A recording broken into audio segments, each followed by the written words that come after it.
What's up, y'all? You're listening to the Aggie Nation Podcast. I'm Alex Miller with the Eagle. Over there, that's Travis Brown. He's not in Bryan College Station. He's in Omaha, outside the pearly gates of college baseball, a.k.a. Charles Schwab Field, a.k.a. The Chuck.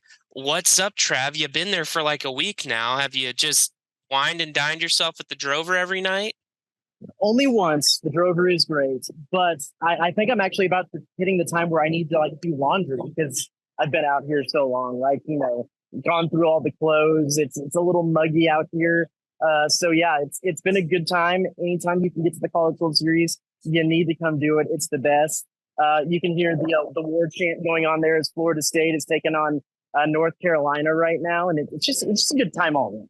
Yeah, you can't see this, Travis. I've actually got the game pulled up on my screen, on the other screen, and Florida State is up 8-5 in an elimination game. That, of course, is the other side of the bracket. Mm-hmm. Travis, A&M 2-0 in Omaha for the first time in school history. They're in the semifinals. The winner of Florida or Kentucky is going to have to beat them twice to advance to the finals. What have you made of A&M's first two games so far, given everything that's happened? I mean, it's gone pretty much perfectly to plan, you'd have to say. The pitching, he went with Justin Lampkin in the first game, saved him, just got a few pitches in, then went to Chris Cortez. That worked out well for them in that game. Ryan Frager threw an absolute gem and got them into the 2-0 position for the first time in A&M's history. And so I really don't think you could have drawn it up any better, especially for a team that, coming in was struggling with a little bit of a shortage in pitching and now is kind of banged and bruised all the way around. Yeah, of course, last night's big notable development was Jace Lavalette kind of tweaking his hamstring, rounding third base there in that big inning. Travis, you and some others met with Schloss earlier today, kind of previewing tomorrow's semifinal. What do you have to say about Jace's availability and kind of what the Aggies might mix and match and do tomorrow night?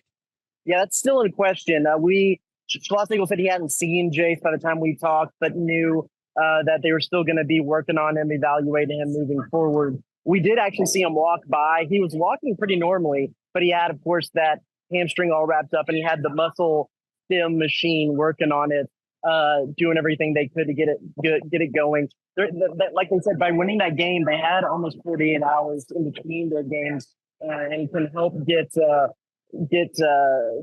hamstring up and good moving forward. So, I would be surprised. This is just me talking. I would be surprised if he was completely out of the game. The interesting part is Schlossnagle said Hayden Schott actually could play the field if they needed him to.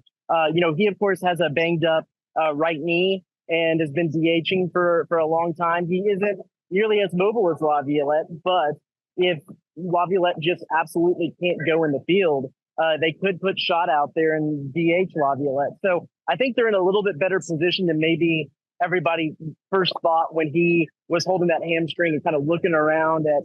They only brought 13 position players here. 2 of those are catchers, or really 3 of them are catchers. So it's pretty interesting. But we've got to talk about and see a little bit of the versatility of this team. I mean, when Laviolette went out, it was a kind of 4-way switch. You had Peyton Kent, who was at second, moved to third. Gavin Grahovec, who's played third every game but one this season, moved out to left field. Peyton Sorrell moved to right field. And Jack Bell, the freshman, came in and took over at second base. 3 of those 4 people in that rotation were freshmen, and Caden Kent, the guy that moved to third, was a sophomore. We heard about how Jack Bell and Grahovec have been taking reps out in the outfield during practice leading up to this week. And even Jackson Appel came up and told Schloss last night, said, "Hey, I'm a pretty good outfielder. Right? If you need somebody to go out there, I'll go out there," because they do have 2 other catchers back there. And Schloss said, "No, well, you're a better catcher. We need you behind the plate." The real interesting one of all of this is that before he got hurt, Shane Sadeo, Schlossnagle said, had taken some reps in the outfield because he's a very good outfielder. I don't know how he is at the plate batting, but as far as the outfield goes, he said he's a pretty good outfielder and could have been an option if he was healthy. So they're really versatile. They have a lot of options, and I think they can piece together a pretty salty lineup and batting order. Even if Laviolette is banged up. Well, obviously, of course, all eyes are also on what A&M is going to do with the pitching staff. We all knew as A&M went to Omaha that A&M was going to have to mix and match and kind of find ways to, get things done on the mound. Seems like everything's gone as good as it could the first two games. Obviously, Justin Lampkin faced Florida in that first game. Travis, how do you see A&M maybe navigating things tomorrow, depending on who they play? Yeah, that's interesting. They have a couple options. They could go back to Lampkin. They could do basically the Lampkin Cortez thing again, keeping them at minimal pitches if they can. That's an option. They could try to run Cortez out there at the beginning. Something they did that hasn't really been mentioned, but they did towards the end of the season is use Brad Rudis as an opener and then come in with Lampkin after him. And Rudis hasn't even pitched this go around. So they do have some options, but they really only have three starters to work with. And so Schlossnagle talked a little bit about how in 2016, when he was at TCU, they were in this 2-0 position with Coastal Carolina coming through the losers bracket. Coastal Carolina needed to win 3 games to get to the final. TCU only needed to win 1, and Coastal Carolina did that. And in that year, Schlossnagle in the first game tinkered and played a little bit, thinking that they could save stuff for the second game, and that kind of backfired on him. So you have to kind of look ahead. If you do go with the Lampkin Cortez situation, that opens things up for Prager to start the first game of the finals should they get through in one game. But this is where it gets there's a little bit more of a crunch. So you might not want to try to use Lampkin and Cortez in the same time. If you can use Lampkin, get some runs on the board, then maybe you roll out some Josh Stewart, some Caden Wilson, some Brad Rudis, some of those guys to try to get you through the game. And then you save Cortez for a starter Prager. So this is where it's really going to get interesting to see how Schlossnagle and his pitching staff navigate these next couple of days, because if they win, the best case scenario, of course, all this is just win, because that's fewer games, fewer pitching innings that you have to throw out there, and fewer decisions that you really kind of have to make. But I would bet that he probably goes back to Lampkin tomorrow and see how far Lampkin can go. And if they can get a lead early, they can use some of the other arms of the pen, save Cortez and Prager for what comes next. But again, you have to win. So if things are tight, you might have to use Cortez and Lampkin both in the same game. We'll have to see. I think you asked Schloss at the press availability about the job that Max Wiener's done with the pitching staff this season. All things considered, whether it's pitching or on the field, how much has coaching decisions been pivotal to A&M's success so far? They're 7-0. A lot of things have not gone right. Some key injuries. How much of this comes down to coaching and making critical decisions in a moment's notice? I mean, there's a lot of talent on this team, and that's what you have to kind of base 1A on in all of this. But the effect that Max Wiener has had on this pitching staff has been fantastic. You even kind of go back to Jim Schlossnagle said it's one of the best hires he's ever made as a coach, and he's been doing this for a long time. He said it's the most cohesive coaching unit he's had in his career, that they're all kind of on the same page and pulling in the same direction. And so, I'll go back to the comment he made when we asked about Robert Hogan, the former A&M pitcher that's on Kentucky now.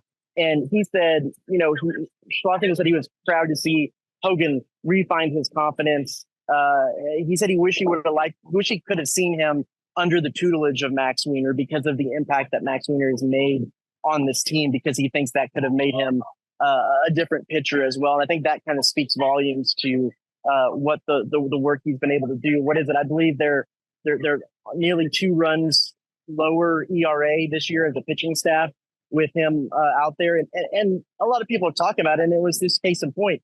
Prager's out there in the 2 outs in the bottom of the 7th and gives up that no breakup hit.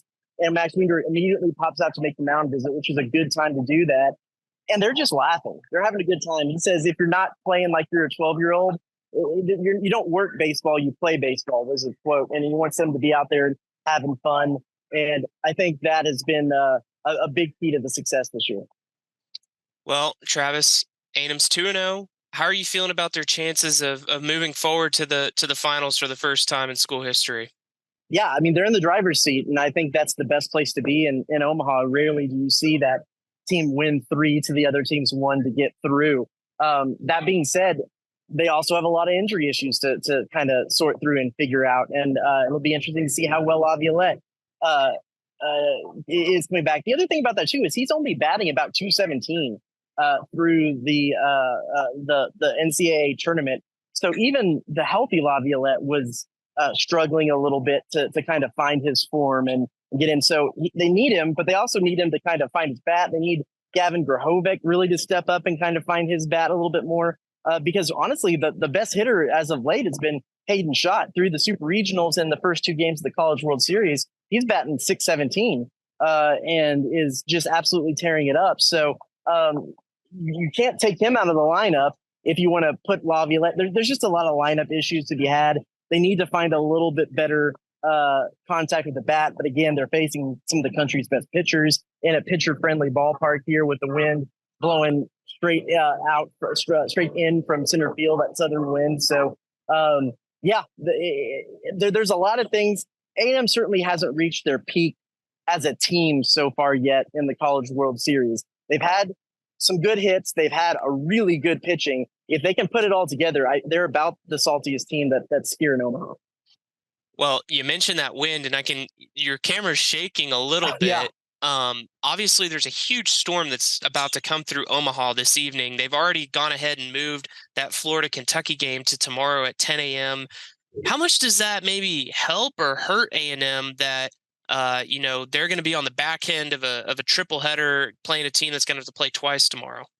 Yeah, I think that you nailed it. That's it. Only can help A&M because the team that does have to win 3 straight has to win 2 in one day, and that's never easy to do, especially when pitching is compact and you're having to use a lot of arms coming through that losers bracket. That only gives A&M some help. You never know if things get kind of pushed back a little bit, if that game starts a little late. I mean, not to say that an extra 30 minutes or hour is going to necessarily help Jace Laviolette any better, but the more time that he can be with trainers and resting that thing, it has to help and be better. So yeah, I think having that triple header really only helps A&M moving forward. The only thing that you don't want to see if you're an A&M fan is for some reason that their game getting moved to their game getting moved, not getting played tomorrow night for whatever reason, that getting moved to Thursday. And then if A&M were to win that game, then you lose that off day before the extra off day before the College World Series starts. You always want as much rest as possible. So you want to get that game in when it's scheduled, but certainly helps to have the triple header and have a team playing a double header. Well, obviously A&M still got a game to win, but on the other side of the bracket, how tough is it going to be for someone to beat Tennessee? It just seems like they're really rolling right now. I mean, look at the conditions that everybody else has been facing and how much they're talking about how much the wind is making this a pitcher's ballpark and no one can hit and it's just hitting is tough. And Tennessee has found a way to hit the ball and hit the ball hard. They're a really strong offensive team with some good pitching. And I think that would be an epic matchup between the two teams. If A&M gets to the finals and they do face Tennessee, it would almost make you feel a little sad that A&M might not get to face that team at full strength because at full strength, I think that would be just an absolutely epic matchup. It still has the potential to be, but that's just one of those ones that you'd like to see those two teams face off at full strength and with all of it on the line. But yeah, I think if you're a betting man, I think A&M Tennessee is what you have to look for in the finals. Have there been a lot of Aggies in Omaha this week, Travis?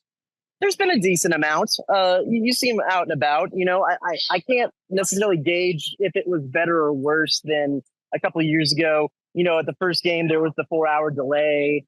It was still pretty full of people, but, you know, some people stayed out of the rain or might have had one too many Jello shots and didn't make it into the stadium. But yeah, it's a pretty decent crowd of A&M fans coming. This is always kind of the lull. You get people who schedule to come in for the first 2 games because those are guaranteed. Then they got to get home because there's work and things to get back to. And so this kind of midweek stretch where it's the elimination games and the semifinal games gets a little bit of lull. And then I assume, as has been with other teams, if A&M can reach the finals next weekend, you get that kind of surge of people coming back up to Omaha and wanting to catch the finals. So little bit of a lull right now. Good crowd from last weekend, and we'll see if A&M can push through what the crowd looks like of people coming back up this next weekend.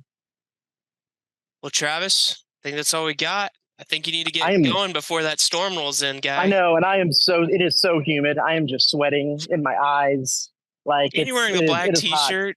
And I'm wearing a black t-shirt. The only reason I have this lovely shot for us is because I left my charging cable last night in the press box and had to come back and get it. So, well, I'm glad I do this for the people, Alex. You do that for the people. You do this for the people. Have you been to Rocco's yet, though? No, I don't really want to. It's not really my scene.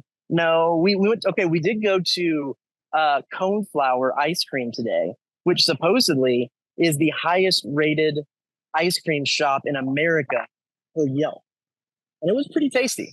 What flavor did you get? Lemon bar. So it was like lemon ice cream with little chunks of like graham cracker or cake, kind of like a lemon bar mixed. It was very good.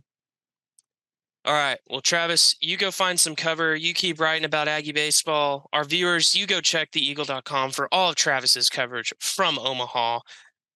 We'll be back soon talking more Aggie baseball or who knows what. Thanks for tuning in.